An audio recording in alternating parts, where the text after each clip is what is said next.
ابھی کچے کے کچھ خبیث ڈاکو نے پشاور کے ایک پٹھان معصوم 11 سال کی عمر کی بچوں کو اغوا کی ہیں.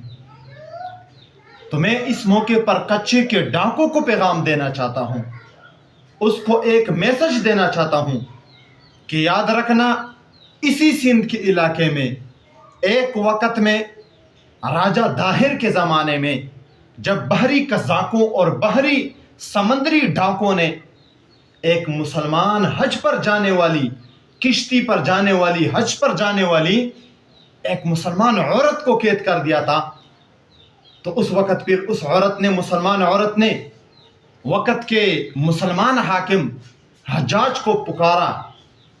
وقت کا سب سے بڑا ظالم ہے، جابر ہے، درندہ صفت انسان ہے، لیکن مسلمانی اس کی رگوں میں بچی ہوئی تھی، مسلمانی اس کے رگوں سے نکلی نہیں تھی. حجاج بن یوسف کو اس نے پکارا، یا حجاجو یا حجاج. یہ آواز پکار کر عورت مایوس ہو کر زندگی گزار رہی تھی. کسی شخص نے حجاج بن یوسف کو یہ آواز سنائی دی. حجاج بن یوسف کو اس عورت کا پیغام پہنچایا.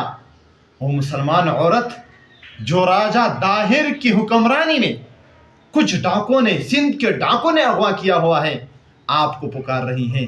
حجاج بن یوسف نے راجہ داہر کو خط لکھا، اس کو جلدی بھیج دے. اس نے غفلت سے کام لیا اور کہا یہ میرا کام نہیں.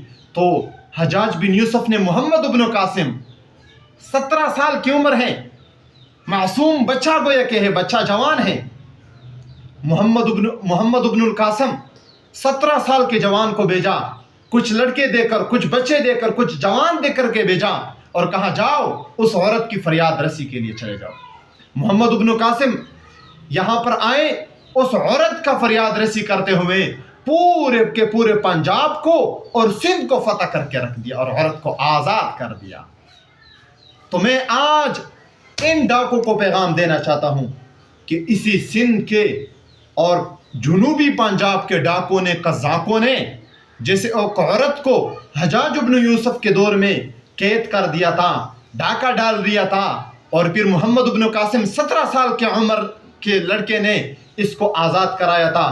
آج بھی انشاءاللہ ہم جیسے غیور پٹھان اور ہم جیسے غیور بلوچی اور پورے کی پورے امت مسلمہ آپ کو پیغام دے رہے ہیں، خدا کے واسطے اپنے اوپر رحم کرنا، اس عورت کی ننھی منی معصومیت پر رحم کرنا، اس کو آزاد کر دینا. نہیں تو ہمارا جواب دینے کے لیے تم تیار رہنا. کہیں ایسے نہ ہو کہ یہ عورت کی اغوائی تمہاری ساری کی ساری بربادی کا ذریعہ بن جائے.